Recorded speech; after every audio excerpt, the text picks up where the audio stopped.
The following podcast is a part of RadioMisfits.com.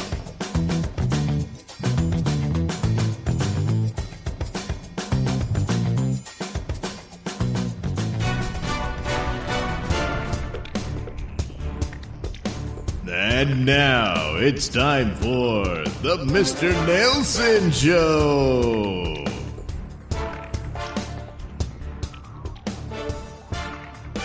Well, it's time to talk about Space 1999 once again. Oh, boy. Yeah, it's been a while. No, I'm getting pretty regular about it, but I kind of forgot all about this one and didn't get to it until now. I guess your memory was a bit cloudy. Yeah, the title of this episode was Beta Cloud. Oh, my goodness. Oh, wow. So it looks like the beta cloud took on the alpha base. Yeah. So anyway, there's this cloud, and they had sent an eagle to go investigate it, and they didn't hear back from them. And then the eagle returns, and they're like, oh, cool. Meanwhile, there's some sort of flu breaking out on the base, and everyone's getting sick, and especially Koenig. Oh, boy. He's got to go to the infirmary, I guess.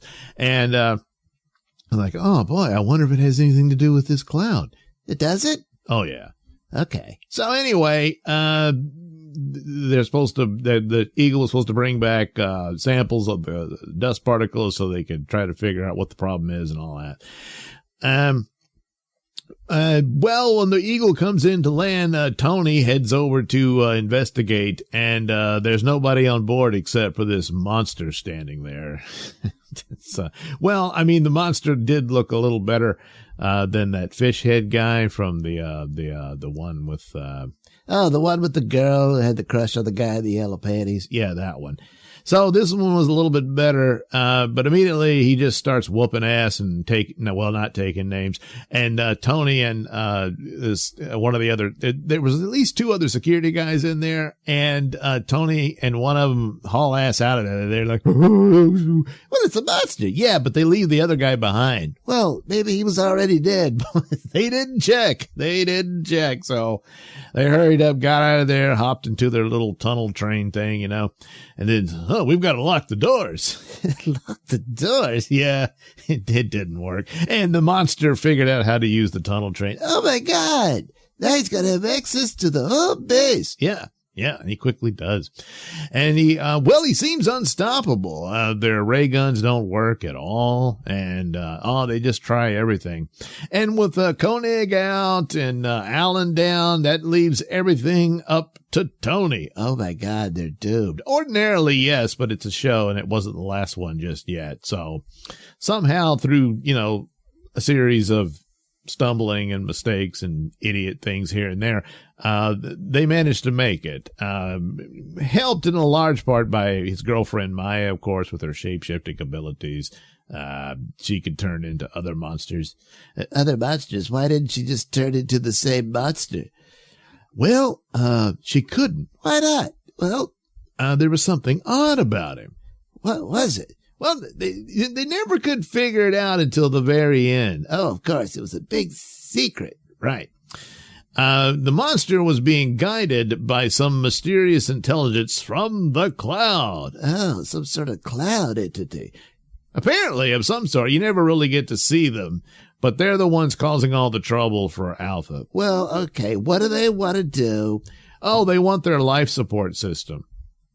The whole system? Not really, just some sort of battery that's in it. A battery? Yeah, that's what I'm calling it. Once they remove that, then the life support system doesn't work. They don't have a spare or anything? I guess not. I mean, maybe they ran out by now. Yeah, I guess. So what are the odds that it's going to work for these people living in a cloud? I don't know, but they seem to think it would. So that was the mission for this creature. So there you go. They got to stop him from doing it, but he almost gets it after they keep fighting. And then suddenly they realize, hey, let's electrocute it. And that seems to work because turns out the creature was a robot. Oh, my goodness. Damn it, that explains, well, not a whole lot, but it does explain why Maya couldn't copy it, because it wasn't really a creature. It wasn't organic. Exactly. So there you go. That's, wow, what a twist, huh? No, not really, no. Yeah. So, that's it. Eventually, the creature, falls over. They suddenly realize, hey, we've got a giant laser cannon on the base. And so they activate it and start shooting at the cloud. And at first it seems like it doesn't work. And the intelligence goes, ha ha ha ha ha ha. Just lay down and die. It'll be easier that way. Oh, my goodness. That's the deal he was offering. Yeah. So, but they just keep shooting and, eventually, it works. So that's it. Yeah, pretty much. It's their fault, they made them sick. They sent this robot monster. They were going to steal their life support and kill them off. So, they got what they deserved, So this is probably one of the weaker episodes of the weaker season. Somewhat, being attacked by a monster and seeming being helpless before it and all that. And, they're like, oh, there's stakes and stuff. It was all right for that, but, just not a whole lot. Not really well thought out. No, not really. But, it is what it is, I guess. So anyway, after that, Tony's all banged up, so everybody else is back to full health, but now he's got to sit in the infirmary. Oh, that was their ending joke? Not quite. He was sitting there, so Maya shows up with some gifts and stuff and wants to, help him recover and nurse him and fawn all over it. Fawn all over it? Well, he finally fessed up to his deep feelings for her. Oh, yeah. That happens under stress. That's nice. But this is a big moment for their relationship. Except that he says, hey, I was under stress and stuff, and insinuated he didn't really mean it. So she gets all pissed and leaves him there in traction and all that. So that was supposed to be silly and funny. Yeah, well. Yeah. So anyway, they lived to float through space another day on the moon for Space 1999. This is a Nailsin News Bulletin.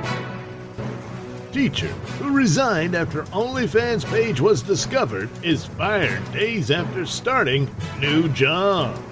Hello, I'm Mr. Nailsin, a Missouri-based OnlyFans model who resigned from her high school teaching job when her adult video platform was exposed, has been fired again just days after starting a new job. Brianna Coppage, 28, barely made it a full work week as a community support specialist at Compass Health before her new bosses discovered her OnlyFans account. Wonder how they did that. Claiming she violated social media policy. I lasted 5 days before they put me on leave and subsequently fired me just this month, she said. Coppage claims she was open, I'll bet, and truthful about all her past job experiences, even the handy ones, and reasons for leaving, but that they only did the digital background checks after they offered the job. They admitted that they didn't call my references or Google me before they hired me. Coppage added. They claim that I violated their social media policy, but will not respond to me with how I violated it. In September 2023, Coppage, an English teacher, was placed on administrative leave when the St. Clair School District discovered the pornographic site she ran with her husband. Coppage ultimately resigned from her position, where she had worked for 2 years teaching freshmen and sophomores at St. Clair High School. I don't want to fight the school district. I'm just ready for peace. A lot of people were ready for a piece of you. I don't want the school to continue getting hate. I would like the education of students to be able to return to normal They deserve to have a great year. Coppage made light of the recent firing, taking to Instagram to jokingly ask for a new job recommendation while sitting on a couch in only her underwear. So I'm sure by now you've heard or you've seen I've been fired from my most recent job. If anyone knows of anywhere hiring, can you just put it in the comments for me? That would be great. The former educator said she started the OnlyFans account as a side job, offering a side piece, because she earned around $42,000 per year as a teacher. Coppage claimed she has made over $1 million off of her erotic work since her resignation. Do you need the job? According to her bio on X, she also claimed to be in the top 0.1% of models on OnlyFans. And, being a former teacher helps, that old fantasy. Coppage said she struggled mentally because she was not in a normal routine after her resignation. He's spending a lot of time on all fours now. Not having to get up and go to a 9 to 5 has been tough on my mental health. Following the revelation of Coppage's not-so-private life, another English teacher in the school was caught and placed on leave due to her own account on the internet subscription service site. Megan Ganther's OnlyFans was shared with the school district after a student slid a note under her door claiming they knew her secret. The English teacher and cheer coach says she began sharing her work to help pay off more than $125,000 in student loans after only being paid $47,500 a year. Well, it's a shame to see the entrepreneurial spirit so badly tarnished. But, of course, in the classroom setting, the obvious distraction of seeing your hot young teacher in pornographic videos and photos. I mean, how are you going to concentrate, Remember the hot young teachers you might have on occasion when you were in school? Man, that would have been something, huh? Yeah. Oh, but anyway, it's all very naughty and nasty, and these ladies need a spanking pronto. This has been a Nailsin News Bulletin. You're listening to the Mr. Nailsin Show here on RadioMisfits.com.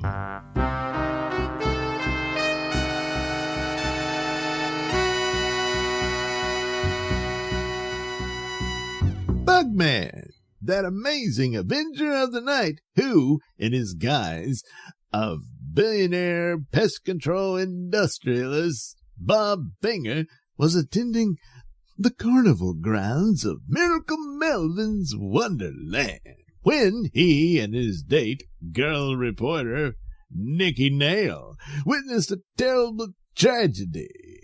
But then this led to the shocking revelation that one of the survivors of said tragedy was in reality Bob Finger's long-lost half-brother.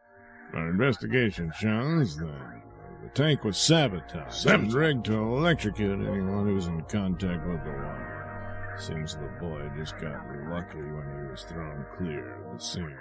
If you can call being orphaned luck. Sabotage means murder. Well, yeah.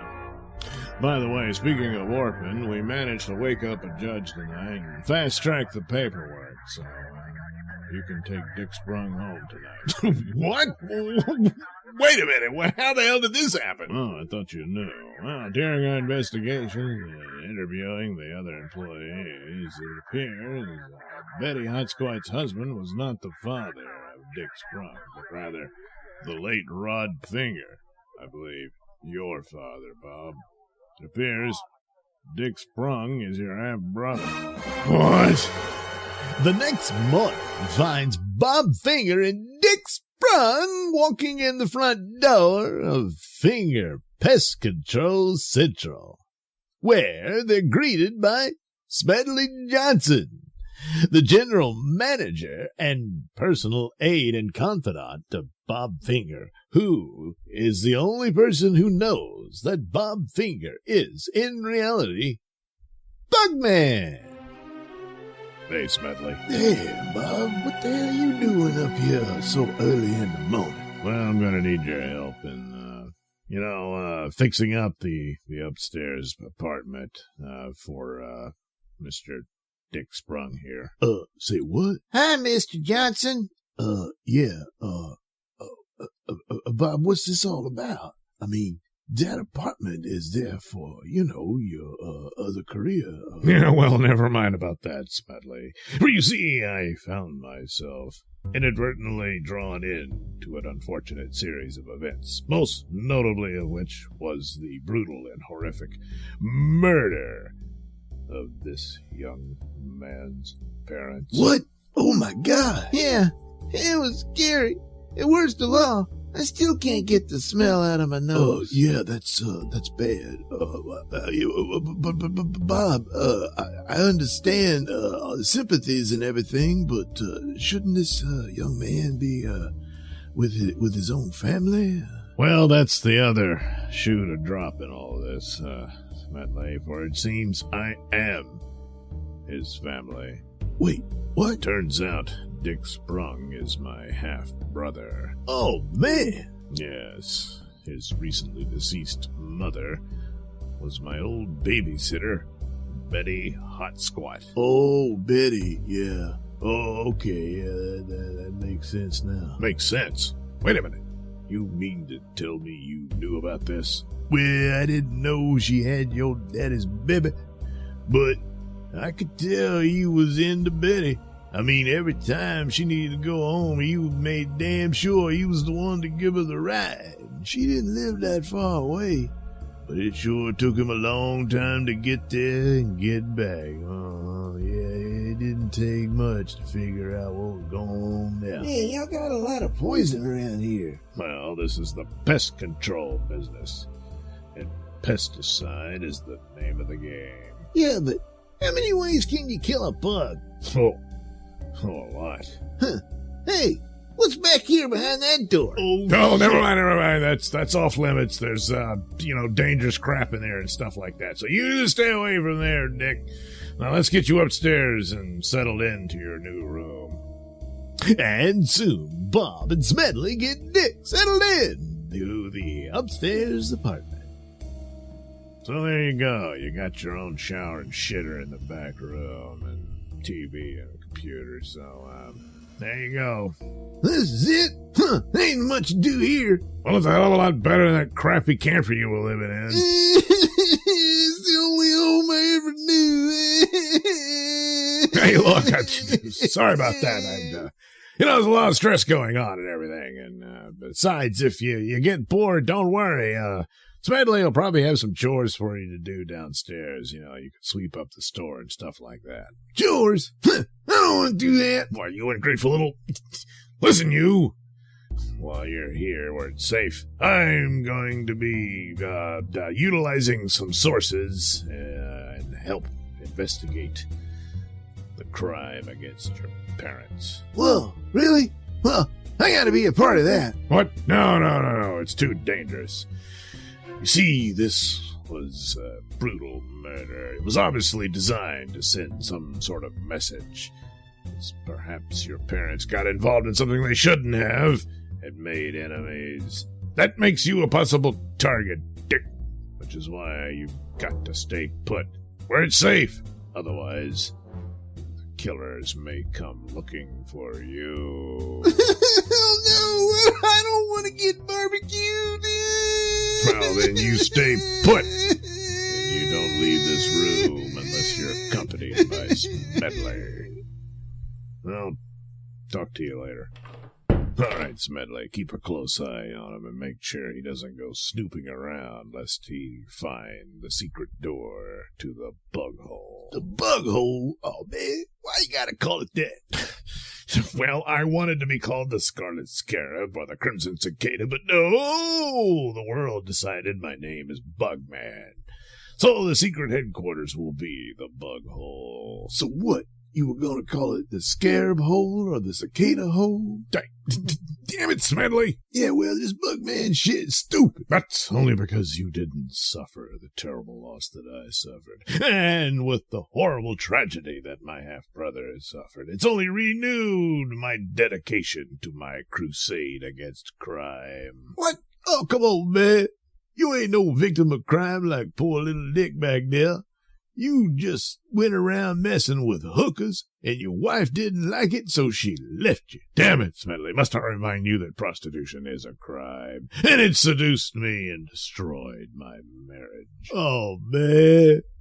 And even though closure is an elusive dream, the pursuit of justice, however, is no fool's errand.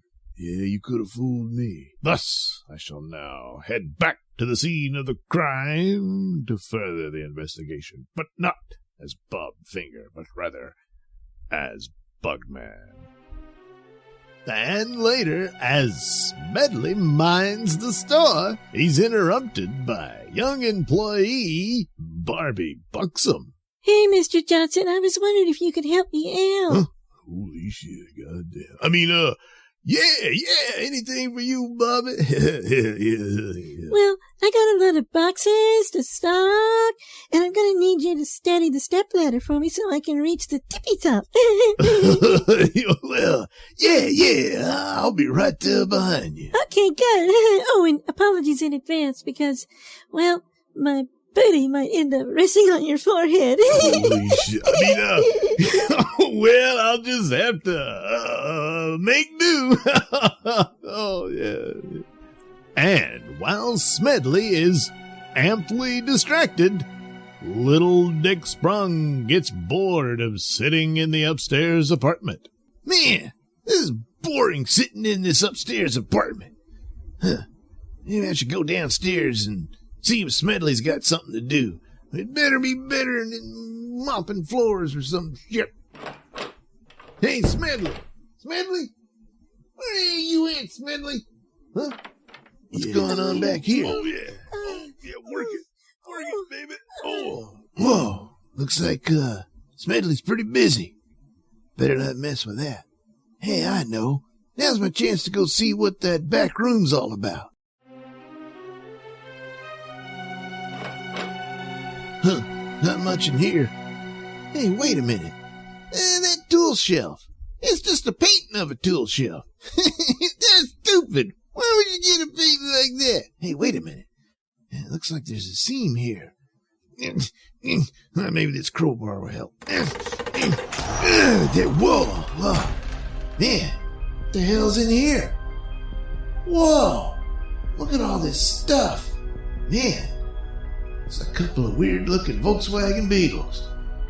Oh, man! Look at all those costumes! Well, that looks like the same kind of suits that Bugman wears!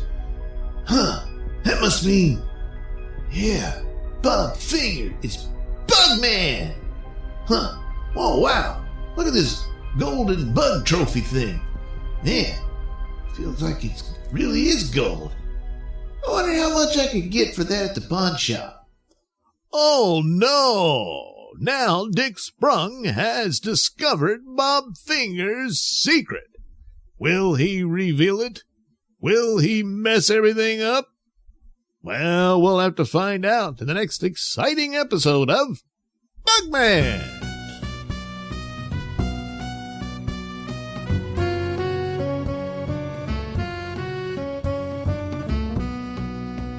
Bugman was written, produced, and performed by me, Douglas Nailsin. Music came courtesy of Kevin MacLeod and other public domain sources.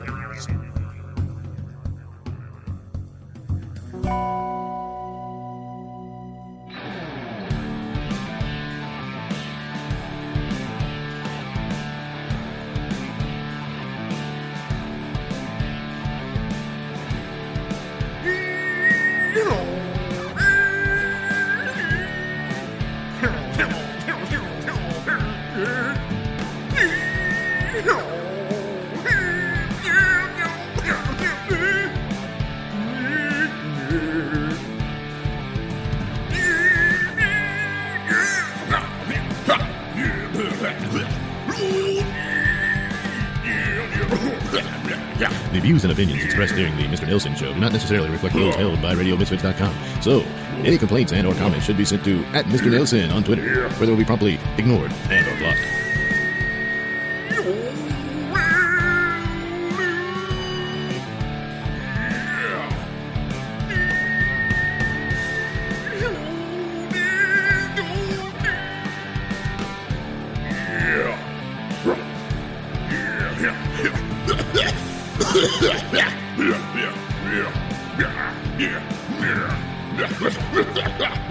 Yeah.